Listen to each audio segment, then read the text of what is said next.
Welcome to the Com Analytics channel. I'm Boris Tizengozen. May 2nd, today's top news as of this minute. Recently, Ukrainian drones covered 1,700 kilometers and visited Chelyabinsk. And today it became known what exactly our drones burned in Chelyabinsk. Turns out the catch is very significant. They hit the Shagol airfield, and the Russians are now missing two Su-57 aircraft, one Su-34 and another Sukhoi. The modification is being clarified. A very serious catch. As they say, Chelyabinsk meet the Ukrainian drones, and this is only the beginning. And can the Russians, at such a depth of 1,700 kilometers, cover all strategic sites and airfields with air defense systems? Of course not. Of course not. So for the Russians, there will be many such unpleasant surprises in the near future. And I have another unexpected piece of news for you. For the residents of Tuapse, it will probably be quite unexpected. In Russia, they've come up with a version of what's actually burning in Tuapse, where Ukrainian drones have struck for the fourth time. Get ready. The head of the Krasnodar region, Veniamin Kondratiev, stated that the videos of burning oil in Tuapse and precipitation in the form of this black oil rain are caused, it turns out, by a psychological attack from Ukraine. He claims that burning oil is allegedly being dropped by Ukrainian drones. So you didn't mishear me. He did state that. And let me quote, "We see a new, I would say, sneaky innovative tactic of the enemy. They attach additional tanks of fuel oil to the drones. Why? To create a bright flame when shot down? Smoke. This is a pure psychological attack, a performance for the camera. We call this the oil drop effect. When our guys shoot down a target, this fuel oil is dispersed and burns on the ground. It creates an image as if something serious is burning, but in reality, it's just the remains of enemy fuel burning out," Kondratiev stated. So Ukrainian drones are also dragging along tanks of fuel oil and crude oil and spilling this oil somewhere over Russian regions. And then it turns out for several days, this oil burns on the ground so that it's visible from space. Wow. I've heard a lot, but this is the first time I've heard such a version. I wonder what one has to be on. I brought you yesterday's video from Tuapse so you can see for yourselves how it's all burning. Please take a look. Здравия желаю! Вот такое у нас сейчас 1 мая в городе-герой Туапсе. С праздником, дорогие товарищи!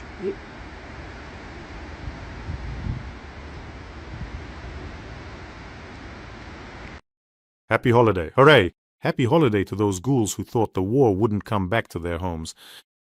By the way, I don't see any downsides to this kind of celebration in Tuapse.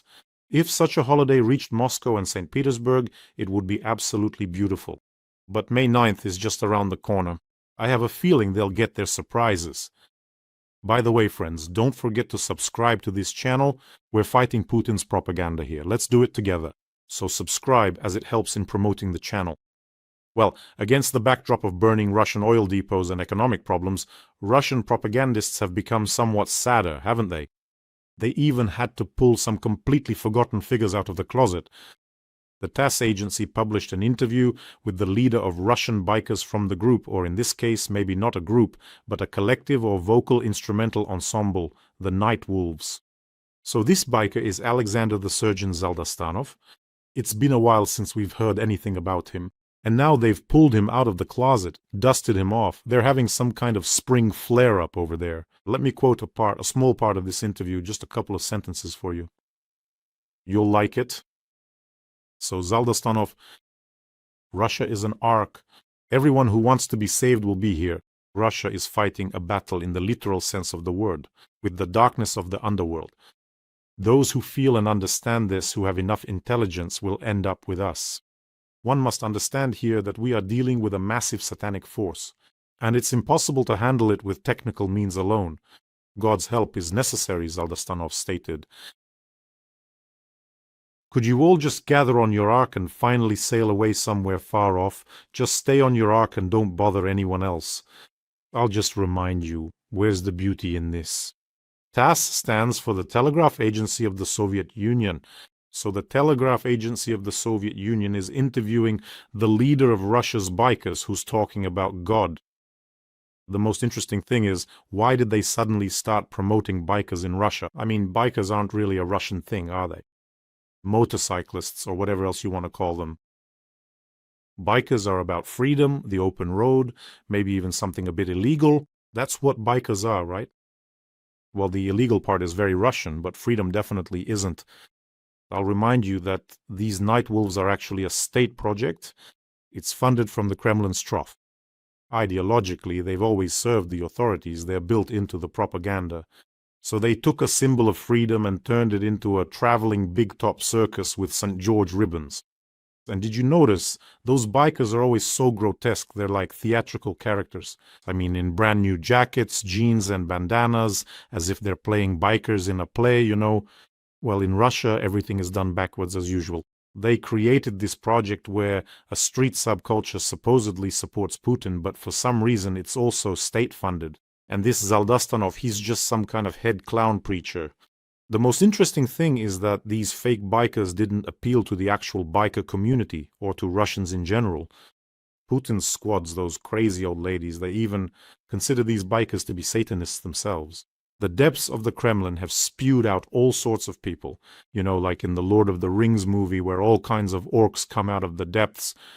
Here's Zaldastanov, here's Patriarch Kirill, all the evil spirits are right there.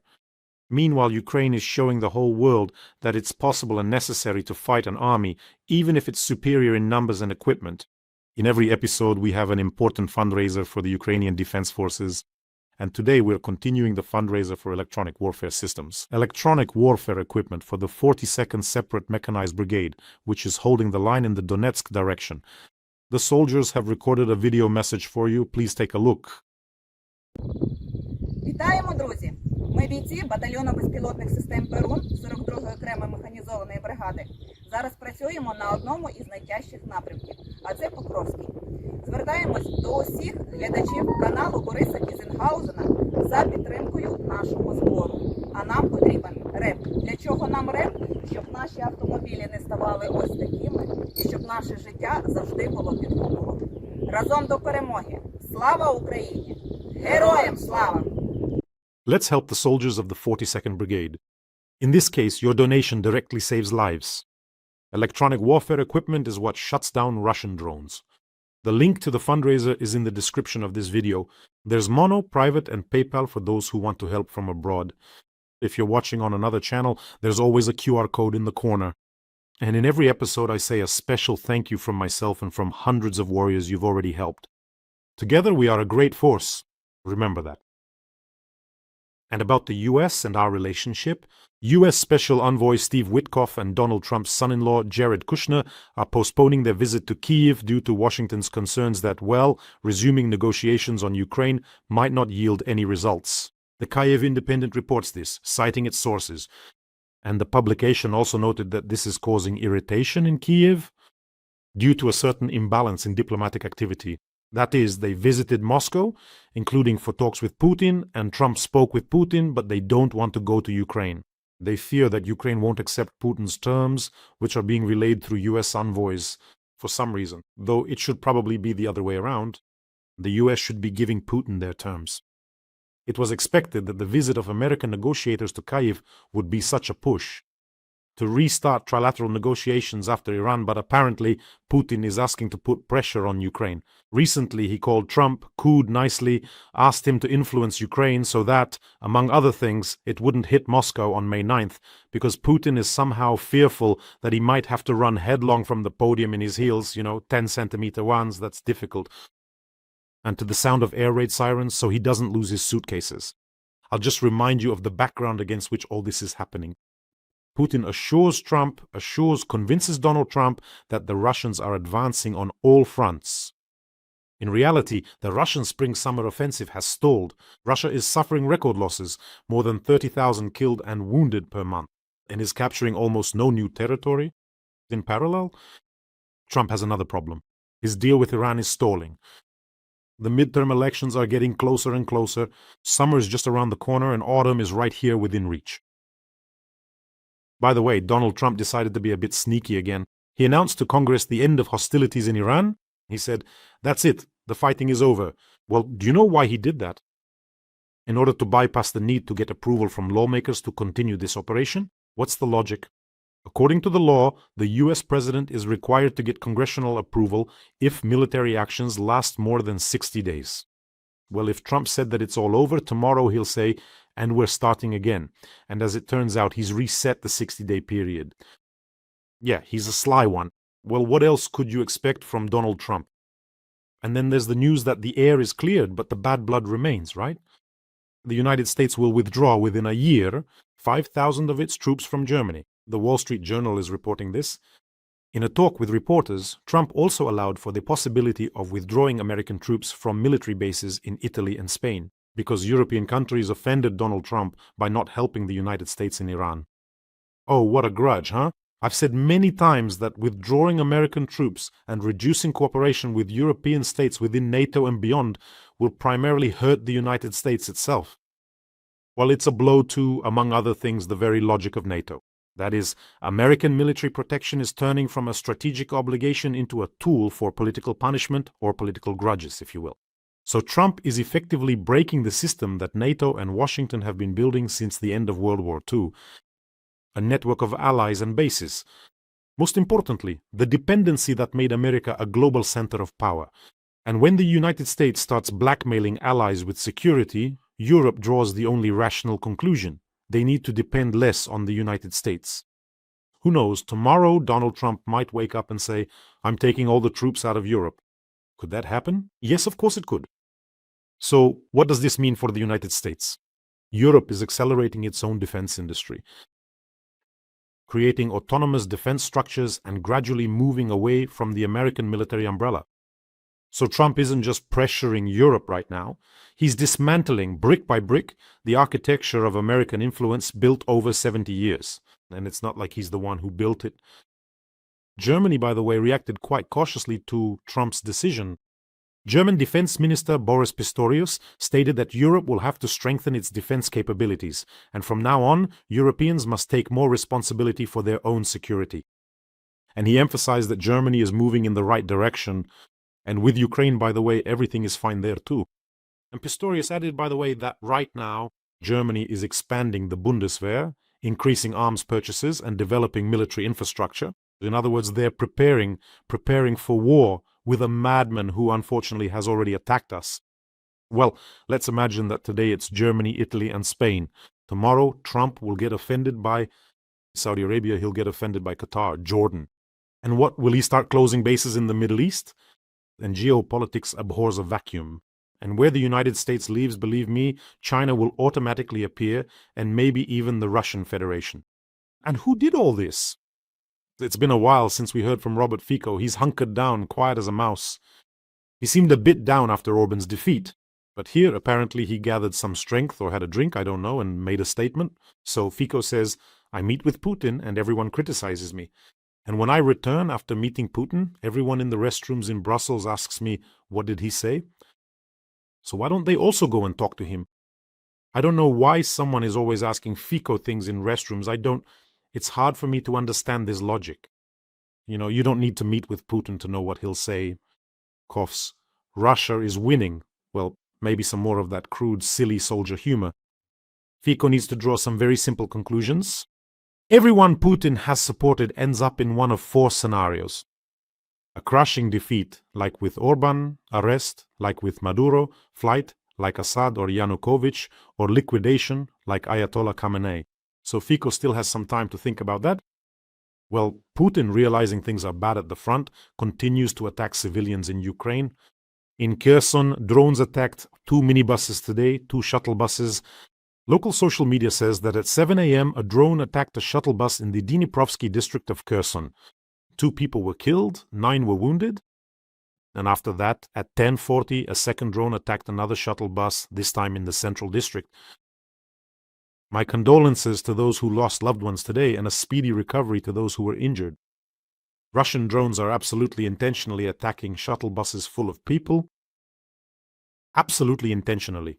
Putin is fuming, realizing his goals aren't being met, so he has to terrorize the civilian population even more.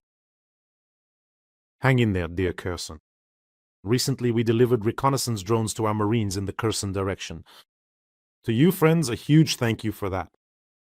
You know, Kherson, it's probably hard to find a more measured, peaceful, and calm city. To me, Kherson is something like a lingering summer That kind of heat, no one's in a rush, dusty roads, the steppe, and of course those famous Kherson watermelons. This city, is perhaps the epitome of a measured, peaceful life. And then this underground ghoul showed up with his orc army and his drones.